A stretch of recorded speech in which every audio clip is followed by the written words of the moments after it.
আসসালামু আলাইকুম রহমতুল্লাহ।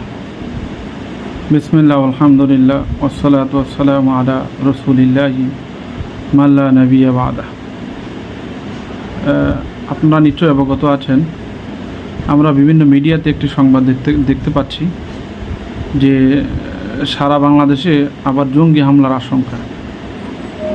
এই যে জঙ্গি হামলার আশঙ্কা বলে বা জঙ্গিবাদের নাটক সাজিয়ে বা জঙ্গিবাদের নাম করে পূর্বে বিভিন্ন ফ্যাসিবাদী শক্তি, অত্যাচারী শক্তি, জালেমি শক্তি, কুফরি শক্তি এদেশের ইসলামপন্থী এবং মুসলমানদেরকে দমন করেছে, নির্মূল করেছে।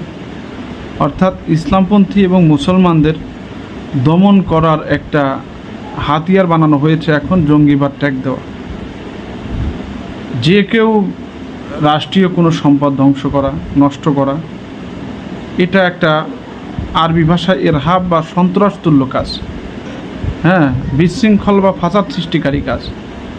আমরা এটা বলতে পারি যে সন্ত্রাস তুল্য কাজ যারা করবে তাদের বিরুদ্ধে অবশ্যই আইনের আশ্রয় নিতে হবে বা রাষ্ট্র তাদের বিরুদ্ধে কঠোর হবে বা রাষ্ট্র তাদেরকে সন্ধান করবে। কিন্তু তাদেরকে এই যে জঙ্গি বলা, জঙ্গি নাটক সাজানো, জঙ্গি ট্যাগ দেওয়া, এই জঙ্গি শব্দ 24-এর গণবিপ্লবের পরে বাংলাদেশে আবার আসা, এটা খুবই দুঃখজনক।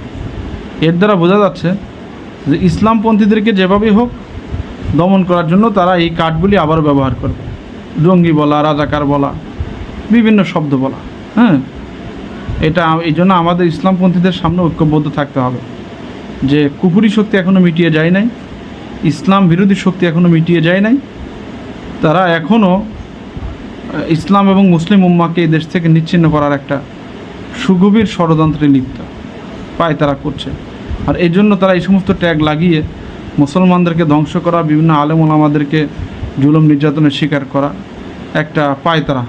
এই জন্য আমরা এই জঙ্গিবাদ শব্দটা বাংলাদেশে আবার ব্যবহার করা, এটা তীব্র নিন্দা জানাই। যদি কেউ কোনো জায়গায় হামলা করতে চায় তার নিন্দা জানাই এবং সেটাকে আমরা বলবো সন্ত্রাসী কর্মকাণ্ড। কিন্তু একটা কিছু হলেই জঙ্গিবাদ শব্দ দেওয়া, মানে এই সমস্ত নাটকের মাধ্যমে হলো ইসলামপন্থীদের দমন করার একটা সুযোগ। এর তীব্র নিন্দা জানাই এবং আমাদেরকে আবার ঐক্যবদ্ধ হতে হবে, না হলে কিন্তু আবার এই জঙ্গিবাদের নামে এই দেশে আবার গুম খুন এটা কিন্তু চলে আসতে পারে। আল্লাহ আমাদের এই দেশকে, এই জাতিকে হেফাজত করুক।